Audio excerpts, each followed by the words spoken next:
सास की दुकान। लक्ष्मी जी की दो बहुएं थी, सुमन और राधिका, और दो बेटे, अजय और सुशील। लेकिन लक्ष्मी जी के बहू बेटे उनको अपने साथ रखने को तैयार नहीं थे। बहुओं के तेज स्वभाव के चलते लक्ष्मी जी को अपना ही घर छोड़कर एक किराए की कोठरी में रहना पड़ रहा था। कुछ दिनों से उनके बेटों ने उन्हें पैसे देना भी बंद कर दिया था। ऐसी स्थिति में लक्ष्मी जी ने अपनी जमा पूंजी से एक छोटी सी दुकान खोली। एक दिन शाम के वक्त, अजी सुनते हो, तुम्हारी माँ ने दुकान खोली है। दुकान अब इस उम्र में दुकान पर बैठेगी वो। अब क्या किया जा सकता है, माँ की तो बुद्धि सठिया गई है। मोहल्ले में मजाक बनाएंगे सब हमारा। अरे जेठ जी, इसमें परेशानी क्या है अगर सासू माँ ने दुकान खोली है? हाँ, राधिका ठीक तो कह रही है।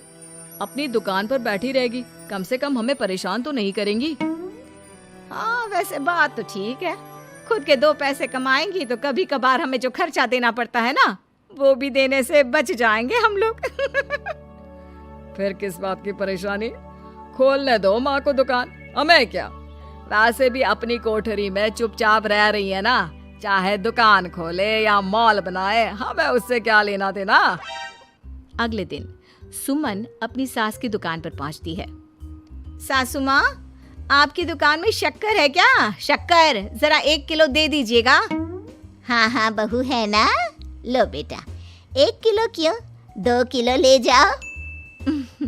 सोच लो सासू माँ, घाटा हो जाएगा आपको। पैसे नहीं देने वाली मैं। देखो सुमन, ये मेरी दुकान है और यहाँ पर जो भी कोई सामान खरीदने आता है उसे पैसे तो देने ही पड़ते हैं। अरे सासू माँ, ऐसा क्यों कर रही आप? अरे देखो ना, घर पर आपका बेटा और पोते पोती दूध में शक्कर डालने के लिए कब से इंतजार कर रहे हैं। जरा उनके बारे में तो सोचिए। अरे ऐसी बात है क्या? अब मुझे नहीं पता था। बहू एक काम करो, वैसे भी पहली बार आई हो ना, ये शक्कर तुम ऐसे ही ले जाओ, पैसे देने की जरूरत नहीं है। अगले दिन राधिका भी अपनी सास की दुकान पर पहुंचती है। प्रणाम सासू माँ, कैसी चल रही है आपकी दुकान? बस बेटा, जैसे तैसे करके काम चला रही हूँ। तुम बताओ, घर में सब राजी खुशी है ना? हाँ हाँ मम्मी जी, सब कुछ ठीक ठाक है।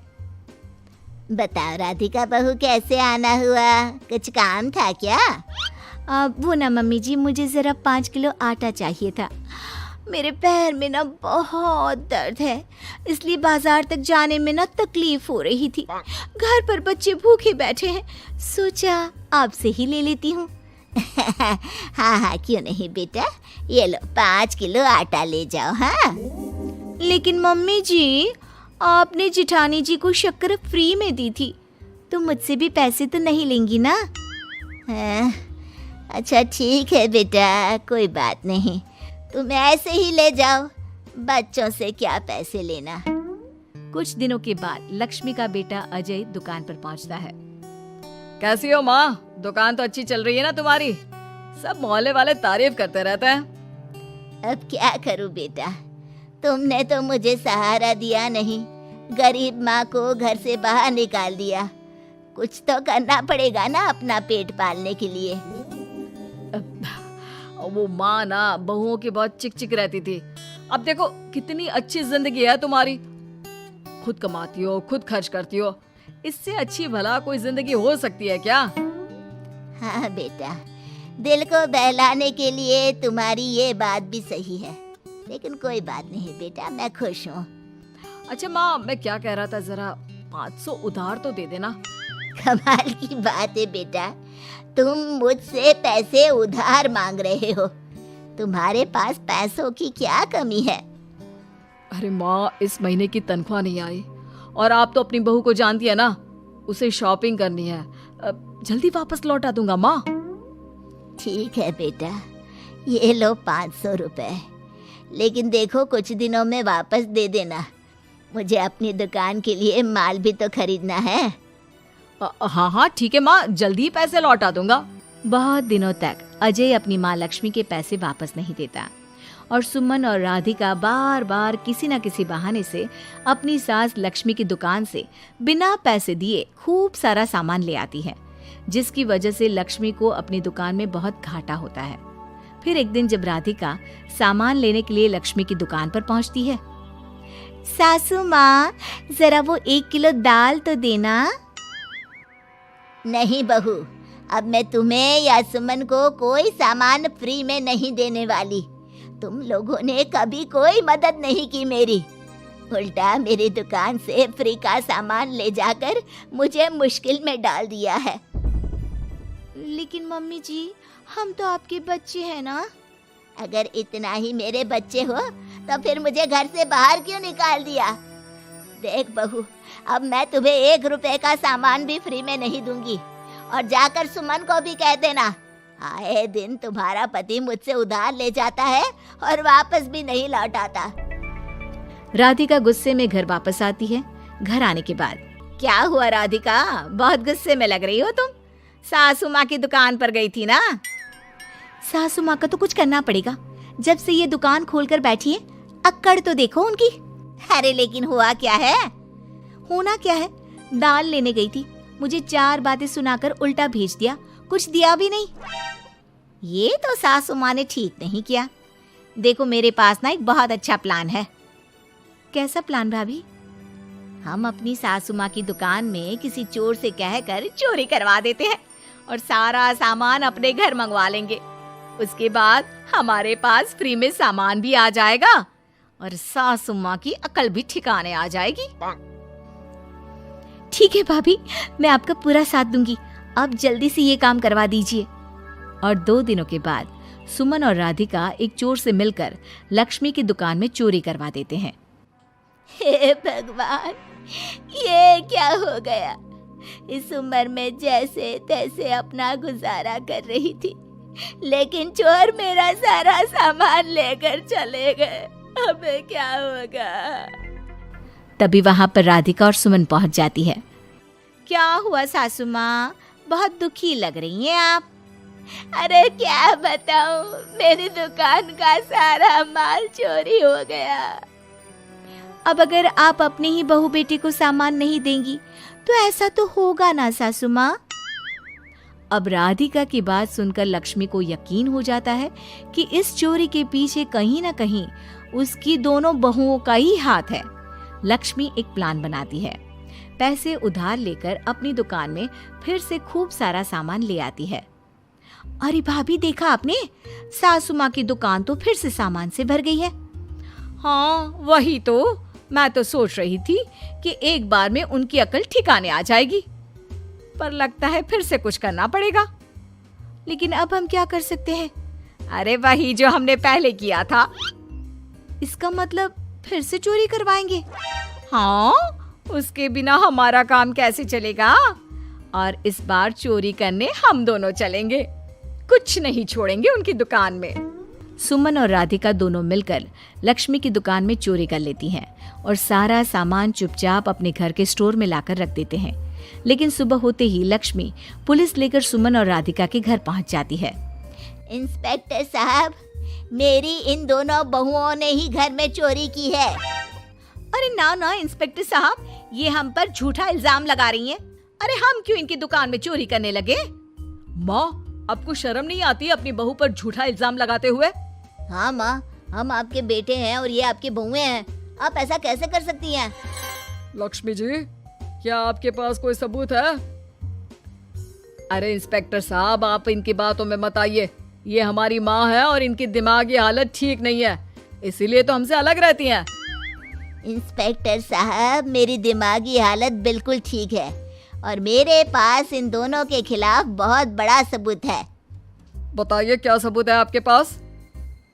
आप जरा मेरी दोनों बहुओं के हाथ पानी से धुलवा दो, फिर सब कुछ साफ साफ पता चल जाएगा। अरे हाथ पानी से धोने से क्या होगा माँ? आप दोनों मेरे सामने अपने हाथों पर पानी डालिए। जैसे ही राधिका और सुमन अपने हाथ पानी में डालती हैं, उनके हाथों का रंग लाल हो जाता है और ये देखकर सब लोग हैरान रह जाते हैं।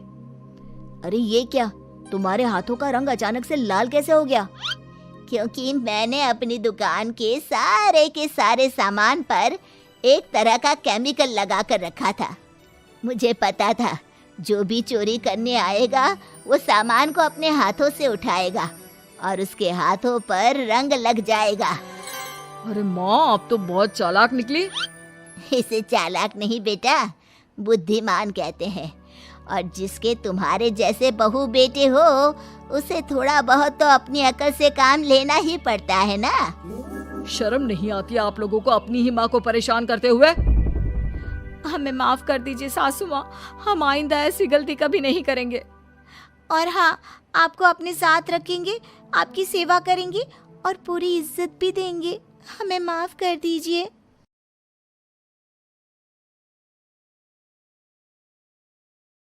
सास की जादुई शक्ति। कौशल्या ने एक रात सपना देखा। कौशल्या राजपूत, तुमने किए हैं जीवन में अच्छे अच्छे कर्म, इसलिए अब से जब तुम चाहो गायब हो सकती हो, जिसके लिए तुमको सिर्फ चुटकी बजानी होगी और चुटकी बजाते ही तुम गायब। बस एक बात का ध्यान रखना, जहां तुमने कोई गलत काम किया तुमसे ये शक्ति वापस ले ली जाएगी। कौशल्या की नींद टूट जाती है। ये कैसा सपना था? गायब हो जाऊंगी मतलब? हे भगवान, कंबल ओढ़ के सो जाती हूँ, सपना कंबल के अंदर नहीं घुस पाएगा। कौशल्या डर के मारे कंबल ओढ़ के सो जाती है। सुबह कौशल्या मंदिर जाने लगती है। अरे बहू, जल्दी चल, भिखारियों को खाना भी तो खिलाना है। हाँ माँ जी, अभी आई। आज तो खीर और पूरी बने हैं, सब खुश हो जाएंगे। दोनों सास बहू कार से खाने का सामान लेकर मंदिर पहुंचते हैं और भगवान की आराधना के बाद मंदिर के बाहर बैठी भिखारियों को खाना खिलाने लगते हैं। दीदी, आप हर हफ्ते आते हो, इतना सारा करते हो हम लोगों के लिए। मैं आपके लिए रोज अलग से दुआ मांगता हूँ। ये तो फर्ज है हमारा। दीदी, थोड़ी पैसों की मदद हो जाती तो अच्छा होता।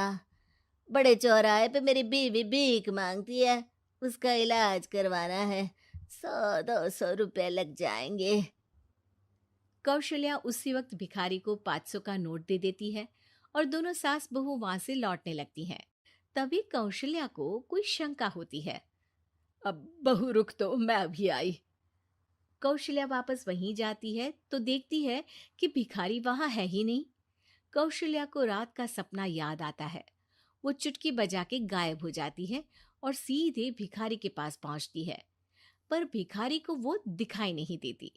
कौशल्या देखती है कि भिखारी उन पैसों से शराब खरीद रहा है और कौशल्या उसे वहीं एक चाटा मारती है। अरे कौन है बे? एक और चाटा पड़ता है। अरे कौन है? कौन है? हिम्मत है तो सामने आओ। भिखारी को झूठ बोलने पर तड़ातड़ चांटे पड़ते हैं। वो वहां से भाग खड़ा होता है। कौशल्या चुटकी बजा के वापस बहू के पास आ जाती है और मन ही मन सोचती है, ऐसे तो मैं कितने गलत काम रोक सकती हूँ, कितनी ताकतवर हूँ मैं, किसी को पता भी नहीं चलेगा। सासू माँ, आप क्या सोच रही हो? अब कुछ नहीं, कुछ भी तो नहीं। ठीक है, मुझे ना थोड़े पैसों की जरूरत थी। मेरे कजिन भाई है ना, उनकी तबीयत थोड़ी इधर उधर हो रही है। वो तो खुद से नहीं कहेंगे कि पैसे दे दो, पर बहन होने के नाते मेरा तो फर्ज बनता है ना कि भाई की मदद करूं। अरे हाँ हाँ, ले जाना पैसे। पैसे इसीलिए तो कमाते हैं कि जरूरत में काम आ सके। घर पहुंच के कौशल्या अपनी बहू को 10,000 रुपए दे देती है। कब जाएगी तुम मायके? कल शाम की ट्रेन है। दोनों काम में लग जाती हैं। तभी काम वाली दीदी वहां आती है। आज ना मैं आप लोगों के लिए पनीर बनाऊंगी। ठीक है, मंगवा लेती हूँ पनीर। पड़ोस की दुकान वाला पनीर दे जाता है और काम वाली बाई पनीर से रेसिपी बनाने लगती है। आज अपनी सुपर पावर काम वाली बाई पे ट्राई करती हूँ, देखूं तो सही किचन में करती क्या है ये। सास चुटकी बजा के गायब हो जाती है और किचन में पहुंचती है। बाई को खबर भी नहीं है कि कौशल्या भी किचन में ही है। आज तो मैं भी पनीर की सब्जी बनाऊंगी रात को अपने घर, और थोड़ा सा घी भी रख लेती हूँ। वैसे भी कौशल्या बुढ़िया खा खा के मोटी हो गई है। कौशल्या बाई की चोरी पकड़ लेती है और गुस्से में बाई की चोटी ऊपर उठा देती है। बाई को समझ भी नहीं आता कि उसकी चोटी खड़ी कैसे होगी। वो डर के मारे चीख पड़ती है। बहू भागते हुए किचन में आती है। अरे क्या हुआ? ये तुम्हारी चोटी खड़ी कैसे है? करंट लग गया है क्या? पता नहीं, शायद किचन में ना भूत है। बाई वहां से भाग खड़ी होती है और कौशल्या चुटकी बजा के अपने कमरे में टीवी देखने लगती है। बहू वहां जाती है। माँ जी, किचन में ना भूत है, बाई भाग गई। अरे भागने देना, भूत का तो पता नहीं, किचन में चोर जरूर था और वो थी अपनी काम वाली। अच्छा हुआ चली गई। बहू को कुछ समझ नहीं आया। उसने किचन में जो देखा उसके सदमे में जो थी वो अभी तक। अगले दिन बहू अपने मायके के लिए निकल जाती है। कहीं भिखारी और काम वाली की तरह बहू भी तो मुझे धोखा नहीं दे रही। अरे कहीं वो पैसे ले जाके शॉपिंग तो नहीं करने वाली ना। अभी पता लगाती हूँ, मुझसे कुछ छिपा है भला। जैसे भगवान सब देख रहा है वैसे ही मैं भी सब देख रही हूँ। सास को अपनी शक्ति पर घमंड आ गया था। वो अब अच्छे काम करने की जगह अपनी शक्ति का इस्तेमाल खुद का शक मिटाने के लिए कर रही थी। वो चुटकी बजाती ही बहू के मायके चली जाती है। भैया, आपने बताया क्यों नहीं कि इतनी तबीयत खराब है? अरे तेरी सास बूढ़ी हो गई है, इतना भला काम करती है, उनकी मदद कौन करता है? यहाँ तो और भी लोग हैं ना। भैया, मेरे पास कुछ पैसे हैं, आप दूसरे डॉक्टर को दिखा दीजिए ना। अरे मुझे लगता है कि मेरा टाइम आ गया है, मुझे जाना होगा। कमरे में भाई की आत्मा को लेने यमदूत आ चुके थे। कौशल्या भले ही किसी को नहीं दिख रही थी, पर यमदूत ने उसे देख लिया। यही आत्मा है शायद, परछाई दिख रही है, पहले ही तैयार खड़ी है। अरे आप कौन हो? यमराज का नाम सुना है? हैं? आप यमराज हो क्या? नहीं, हम उनके यहाँ जॉब करते हैं, आत्मा उठा के ले जाते हैं डिलीवरी वाले। चलो अब तुम्हारा टाइम पूरा हो गया। अरे आप शायद ना वो बिस्तर पर पड़े आदमी की आत्मा को लेने आए हो। मैं तो बस यहाँ देखने आई थी कि मेरी बहू कहीं मुझसे पैसे लेकर शॉपिंग करने तो नहीं चली गई ना। मतलब तुम्हारे पास शक्ति है गायब होने वाली? हाँ। तुम ऐसे तुच्छ काम में उपयोग कर रही हो ऐसी दिव्य शक्ति का। अब तो तुमको ही लेके जाऊंगा। अरे नहीं नहीं, कल मुझे किटी पार्टी में भी तो जाना है। अब नरक में ही करना किटी पार्टी। नहीं नहीं नहीं। 3 बार नहीं क्यों बोल रही हो? टीवी सीरियल चल रहा है क्या एकता कपूर का? अरे प्लीज मुझे जाने दो। आप तो उस बीमार आदमी की आत्मा को लेने आए थे ना। गलत डिलीवरी करोगे तो यमराज डांटेगा ना। बात तो सही कर रही हो, पर हमको उस पे दया आ गई। अभी उसकी उम्र ही क्या है, पर कुछ तो लेके जाना पड़ेगा ना। एक काम करो, अपनी शक्ति दे दो, गायब होने वाली। हैं? अरे क्यों? तुम पृथ्वी लोक का भ्रष्टाचार रोक सकती थी, चोरी रोक सकती थी, अरे कोरोना रोक सकती थी, पर तुमने अपनी बहू की जासूसी करना शुरू कर दिया। अरे लेकिन किंतु परंतु। यमदूत सास की शक्ति लेके वापस चले जाते हैं। कौशल्या की परछाई हवा से नीचे गिरती है और जमीन पे आते आते कौशल्या का शरीर सामने आ जाता है। अरे लग गई, कितने ऊपर से फेंका। माँ जी, आप यहाँ ऊपर से कैसे गिरी? अरे समधन जी, आप अचानक कमरे में। सब घबरा जाते हैं।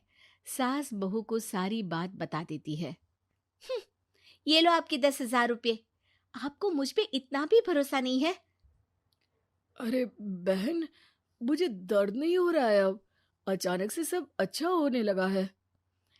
अरे तो फिर बिस्तर से उठ जाओ और मुझे लेटने दो। गिरी हूं ऊपर से तो पूरा बदन दुख रहा है। भाई को तो यमदूत ठीक करके जाते हैं, पर कौशल्या देवी दर्द के मारे बिस्तर पर आ जाती हैं।